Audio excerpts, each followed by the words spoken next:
India Legal presents Courts Roundup.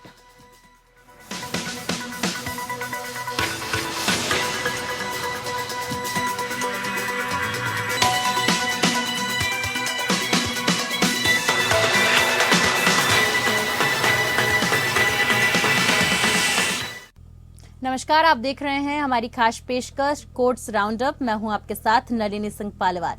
इस bulletin में अगले आधे घंटे हम आपको कोर्ट से जुड़ी तमाम छोटी बड़ी खबरों से रूबरू करवाएंगे। कोर्ट की कार्यवाही और सुप्रीम कोर्ट से लेकर हाई कोर्ट और लोअर कोर्ट्स तक के फैसलों को आपके सामने रखेंगे। लेकिन आगे बढ़ने से पहले एक नजर डालते हैं हेडलाइंस पर। सुप्रीम कोर्ट ने 1971 के बाद का असम और पूर्वोत्तर राज्यों में अवैध प्रवासन पर केंद्र सरकार से डेटा मांगा। सीएए की धारा 6A को चुनौती देने से जुड़ा है पूरा मामला।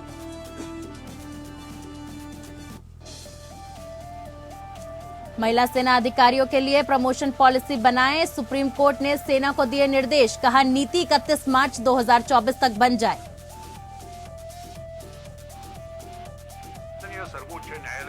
केशवानंद भारती फैसले पर सुप्रीम कोर्ट ने जारी किया वीडियो। 10 भारतीय भाषाओं में वीडियो जारी। सीजेआई चंद्रचूड़ की है पहल।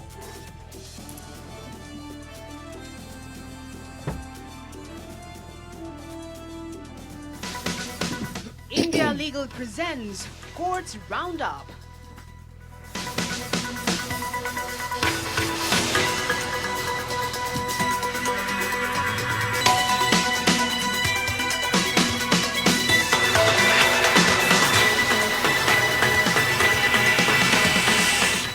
सुप्रीम कोर्ट ने केंद्र सरकार को 25 मार्च 1971 के बाद असम और उत्तर पूर्वी राज्यों में अवैध प्रवासियों की आमद पर डेटा प्रस्तुत करने के निर्देश दिया है। न्यायालय ने केंद्र को यह भी निर्देश दिया है कि पूर्वोत्तर राज्यों में विशेषकर असम में अवैध आप्रवासन से निपटने के लिए प्रशासनिक स्तर पर सरकार द्वारा उठाए गए कदमों की जानकारी दे। सीमा पर बाड़ लगाने की सीमा और सीमा पर बाड़ लगाने को पूरा करने की अनुमानित समय सीमा के संबंध में विवरण प्रस्तुत करना होगा। CJI DY Chandrachud, justice Suryakant, justice MM Sundaresh, justice JB Pardiwala और जस्टिस मनोज मिश्रा की संविधान पीठ ने नागरिकता अधिनियम 1955 की धारा 6A को चुनौती देने वाली याचिकाओं पर सुनवाई करते हुए ये निर्देश पारित किया, जिसे असम समझौता 1985 लागू करने के लिए जोड़ा गया था।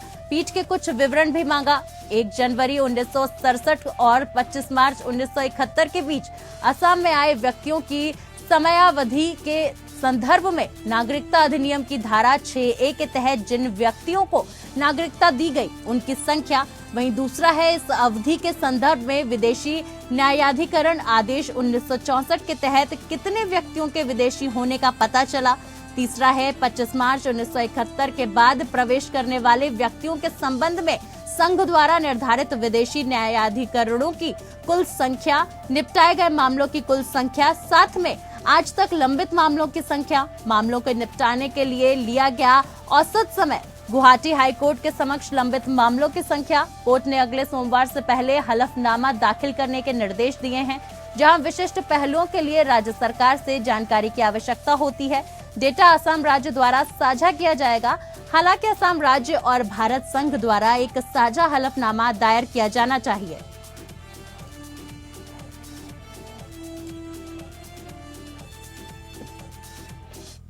सुप्रीम कोर्ट ने भारतीय सेना से कहा है कि वह महिला अधिकारियों के प्रमोशन के मामले में एक पॉलिसी बनाए। सुप्रीम कोर्ट ने महिलाओं को परमानेंट कमीशन देने का आदेश दे रखा है और अब आर्मी से कहा है कि वह प्रमोशन देने के मामले में पॉलिसी फ्रेम करें। साथ ही सुप्रीम कोर्ट के चीफ जस्टिस डीवाई चंद्रचूड़ की अगुवाई वाली बेंच के सामने महिला अधिकारियों की ओर से अर्जी दाखिल कर लेफ्टिनेंट कर्नल से ब्रिगेडियर के रैंक में प्रमोशन की गुहार लगाई गई है। महिला अधिकारियों की ओर से आरोप लगाया गया है कि इंडियन आर्मी ने इस मामले में कुछ क्राइटेरिया ऐसे बनाए हैं जो भेदभाव वाले हैं। सुप्रीम कोर्ट में सुनवाई के दौरान अटॉर्नी जनरल आर वेंकटरमणि ने अदालत को बताया कि आर्मी हेडक्वार्टर्स में इस बारे में उचित पॉलिसी बनाने को लेकर बातचीत चल रही है। तो वहीं सुप्रीम कोर्ट ने अटॉर्नी जनरल के बयान के मद्देनजर लिया और कहा कि हम उम्मीद करते हैं कि इस बारे में नीति 31 मार्च 2024 तक बन जाएगी। कोर्ट ने कहा कि नीति बनने के बाद उसे हलफनामे के जरिए रिकॉर्ड पर कोर्ट में पेश किया जाए।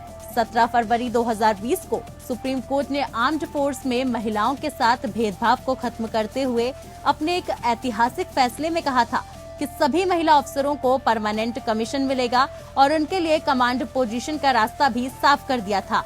अदालत ने कहा था कि जो महिला ऑफिसर नौकरी में है, उनके ऑप्शन दिए जाने पर परमानेंट कमीशन देने पर विचार होगा, चाहे महिला की नौकरी 14 साल से ज्यादा भी हो गई हो।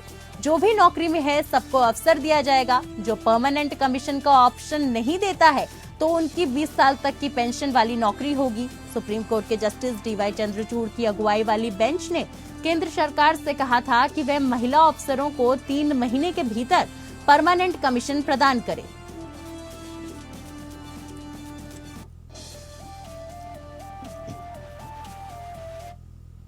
CJI DY चंद्रचूड़ ने 7 दिसंबर 2023 को घोषणा की कि एक ऐतिहासिक मामले की 50वीं वर्षगांठ के उपलक्ष्य में केशवानंद भारती फैसले का वीडियो अब सुप्रीम कोर्ट की वेबसाइट पर 10 भारतीय भाषाओं में उपलब्ध है। CJI चंद्रचूड़ ने अदालत के काम को समाज के व्यापक वर्ग के लिए सुलभ बनाने के लिए भाषा संबंधी बाधाओं को तोड़ने के महत्व पर जोर दिया। केशवानंद भारती मामले में ऐतिहासिक न्यायिक फैसले की 50वीं वर्षगांठ पर सुप्रीम कोर्ट ने ऐतिहासिक 1973 मौलिक अधिकार मामले को समर्पित वीडियो जारी किया। वीडियो दर्शकों को मामले की पृष्ठभूमि, इसमें शामिल प्रमुख कानूनी मुद्दे, पीठ की अध्यक्षता करने वाले न्यायाधीशों, मामले में पेश होने वाले वकीलों, किए गए तर्क और निष्कर्ष तक पहुंचने का विवरण देता है। जिन 10 भारतीय भाषाओं में वीडियो का अनुवाद किया गया है, वो भाषाएं हैं अंग्रेजी, हिंदी, तेलुगु, तमिल, उड़िया, मलयालम, गुजराती, कन्नड़, बंगाली, असमिया और मराठी। CJI के अनुसार ये पहल विभिन्न भारतीय भाषाओं में निर्णयों को अनुवाद करने के सुप्रीम कोर्ट के चल रहे प्रयासों का अनुसरण करती है, जिसमें 20,000 निर्णय पहले ही सुप्रीम कोर्ट रिपोर्ट के इलेक्ट्रॉनिक संस्करण पर अपलोड किए जा चुके हैं।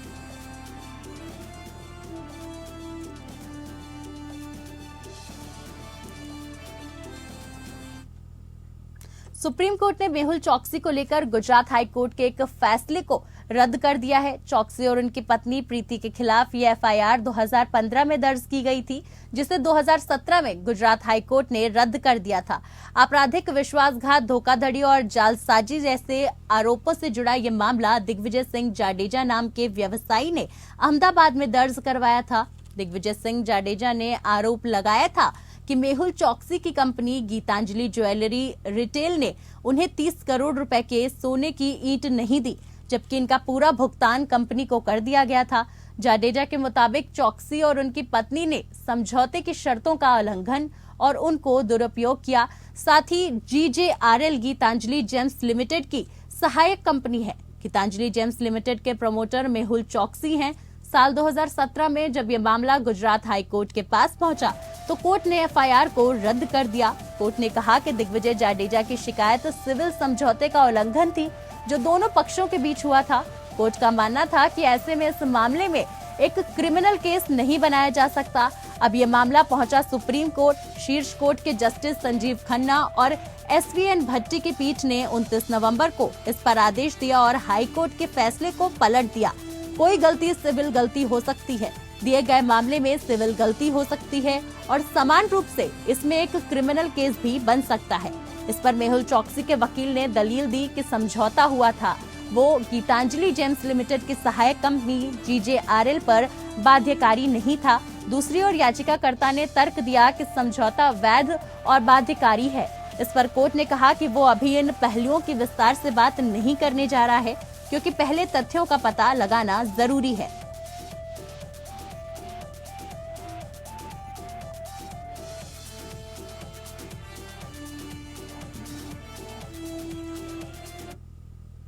अब आइए इंडिया लीगल के वेब रिपोर्टर से जानें कि आर्थिक अपराध के भगोड़ों को वापस लाने के क्या हैं कानून।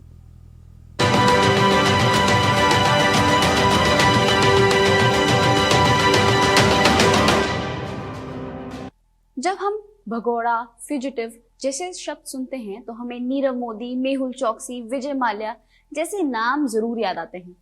ये इंडिया के फ्यूजिटिव इकोनॉमिक ऑफेंडर्स हैं। डेफिनेशंस पर जाएं तो ये वो लोग हैं जिनके खिलाफ अरेस्ट वारंट इशूड है वो क्राइम कमिट करने के लिए जो fugitive economic offenders act of 2018 में मेंशन है, जैसे काउंटरफीटिंग गवर्नमेंट स्टैम्प्स और currency, cheque dishonour, money laundering, और जिसकी वैल्यू 100 करोड़ रुपए से ज्यादा है, और ये लोग देश छोड़कर जा चुके हैं या वापस आने से मना कर रहे हैं क्रिमिनल प्रोसिक्यूशन को अवॉइड करने के लिए। 2018 से 10 लोगों को फ्यूजिटिव इकोनॉमिक ऑफेंडर डिक्लेयर कर दिया गया है। अब इन लोगों को फ्यूजिटिव इकोनॉमिक ऑफेंडर कौन डिक्लेयर करता है? पीएमएलए में अथॉरिटीज अपॉइंटेड होती हैं, वो स्पेशल कोर्ट जो कि पीएमएलए के अंडर ही डेजिग्नेटेड होता है, उसमें एप्लीकेशन फाइल कर सकती हैं। After hearing the application, a special court which is designated under PMLA may declare an individual as fugitive economic offender. इस एक्ट के अंडर प्रॉपर्टी को कॉन्फिस्केट किया जा सकता है और कॉन्फिस्केशन के बाद सारे राइट्स, टाइटल, प्रॉपर्टी के will be vested in the central government.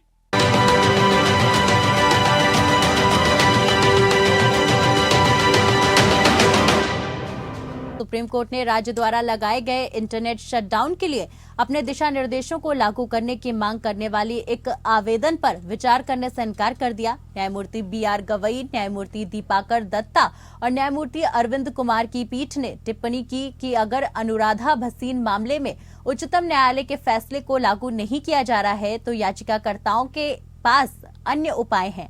जब याचिकाकर्ता के वकील अपनी दलीलें समाप्त कर रहे थे, न्यायमूर्ति दत्ता ने टिप्पणी की अनुच्छेद 144 होने के साथ आप और अधिक निर्देश कैसे मांग सकते हैं।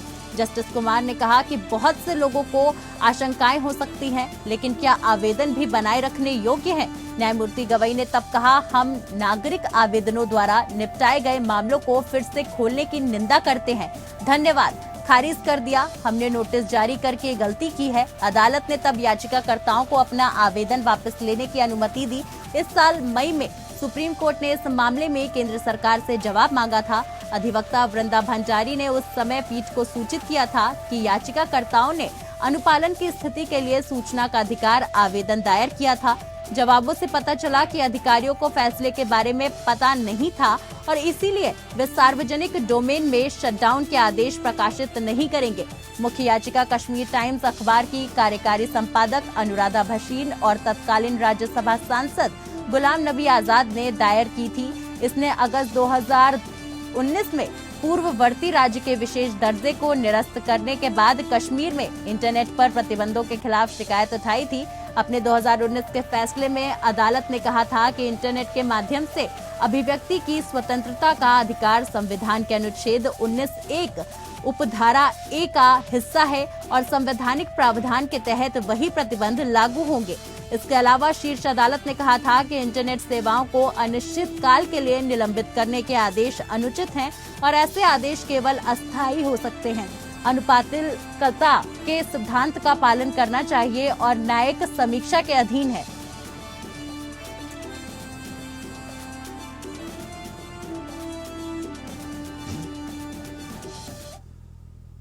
गुजरात उच्च न्यायालय ने हाल ही में एक व्यक्ति पर 35,000 रुपए का जुर्माना लगाया क्योंकि उसने अपनी भतीजी को परेशान करने के लिए एक बंदी प्रत्यक्षीकरण याचिका दायर की, क्योंकि वह अपने परिवार की इच्छा के खिलाफ एक व्यक्ति से शादी करना चाहती थी। न्यायमूर्ति एएस सुपेहिया और न्यायमूर्ति विमल व्यास की खंडपीठ ने कहा कि 20 वर्षीय भतीजी के माता पिता को उसके साथी के साथ रहने पर कोई आपत्ति नहीं है। कोर्ट ने 4 दिसंबर के अपने आदेश में कहा, बंदी प्रत्यक्षीकरण की वर्तमान याचिका परेशान करने के लिए कानून की प्रक्रिया का सरासर दुरुपयोग प्रतीत होती है। इसीलिए हम याचिकाकर्ता पर 35,000 का अनुकरणीय जुर्माना लगा रहे हैं, जिसे 10 दिनों के भीतर इस अदालत में जमा किया जाएगा।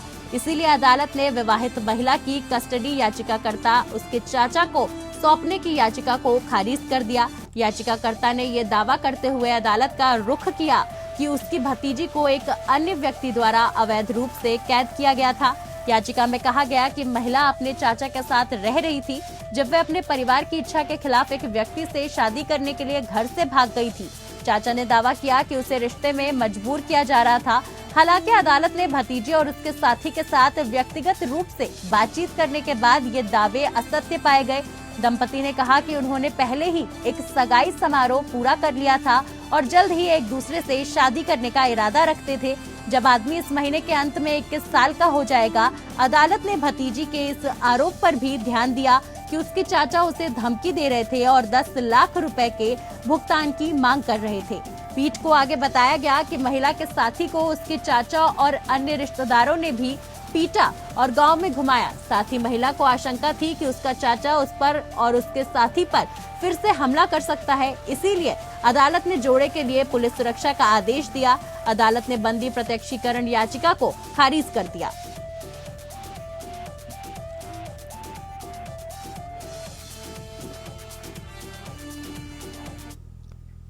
पंजाब हरियाणा हाईकोर्ट ने 2022 के राज्य चुनावों के दौरान आदर्श आचार संहिता का उल्लंघन करने के लिए पंजाब के पूर्व सीएम चरणजीत सिंह उर्फ चन्नी के खिलाफ दायर एफआईआर रद्द कर दी। निर्धारित समय सीमा से अधिक समय तक मनसा क्षेत्र में प्रचार करने के लिए चन्नी के साथ दिवंगत गायक सिद्धू मूसेवाला पर आईपीसी की धारा 188 के तहत मामला दर्ज किया गया था। ये देखा गया कि शिकायत न होने के कारण पुलिस रिपोर्ट्स को आईपीसी की धारा 188 के तहत संज्ञान लेने का आधार नहीं बनाया जा सकता और संबंधित न्यायालय के पास आरोपी को बुलाने का कोई अधिकार क्षेत्र नहीं है।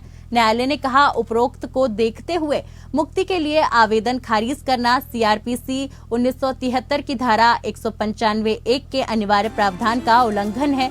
अदालत 2022 में पंजाब के मनसा जिले में आईपीसी की धारा 188 के तहत दर्ज एफआईआर रद्द करने की याचिका पर सुनवाई कर रही थी। ये आरोप लगाया गया कि याचिकाकर्ता चरणजीत सिंह उर्फ चन्नी 400 से अधिक व्यक्तियों और शुभदीप सिंह उर्फ सिद्धू मूसेवाला के साथ उस समय शाम 6 बजे के बाद एफएसटी सिविल विभाग की टीम की उपस्थिति में घर घर जाकर प्रचार कर रहे थे। ये प्रस्तुत किया गया कि उप की लिखित शिकायत पर कमिश्नर मनसा ने जानबूझकर उप प्रधान एमसीसी के आयुक्त और प्रावधान द्वारा पारित आदेशों का उल्लंघन करने के लिए आरोपी व्यक्ति के खिलाफ एफआईआर दर्ज की, जो आईपीसी की धारा 188 के प्रावधानों को आकर्षित करते हैं। ये प्रस्तुत किया गया कि चूंकि सिद्धू मूसेवाला का निधन हो गया, इसीलिए जांच पूरी करने के बाद जांच अधिकारी ने याचिकाकर्ता के खिलाफ चालान दायर किया। कोर्ट ने कहा कि सीआरपीसी की धारा 173 उपधारा 2(3) के तहत न तो पुलिस रिपोर्ट चालान अदालत में दाखिल किया जा सकता है, न ही अदालत ऐसी पुलिस रिपोर्ट के आधार पर अपराध का संज्ञान ले सकती है।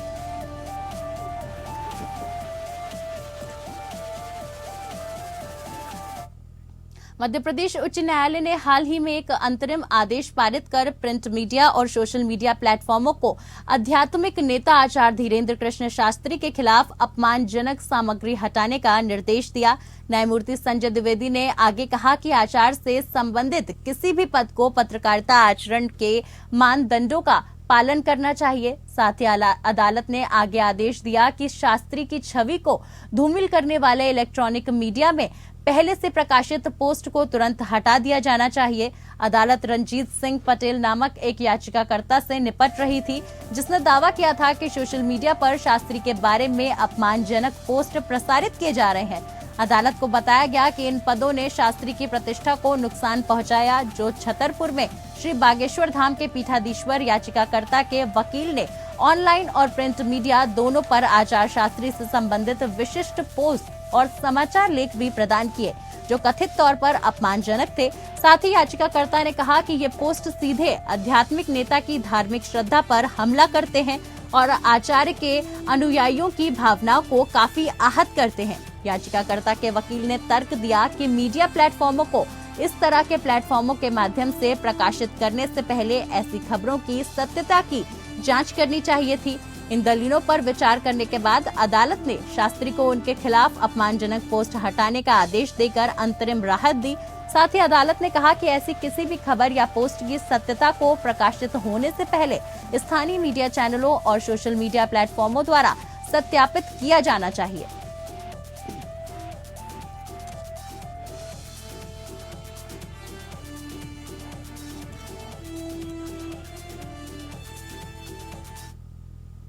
फिलहाल कोर्ट्स राउंडअप्स में मेरे साथ बस इतना ही। नमस्कार।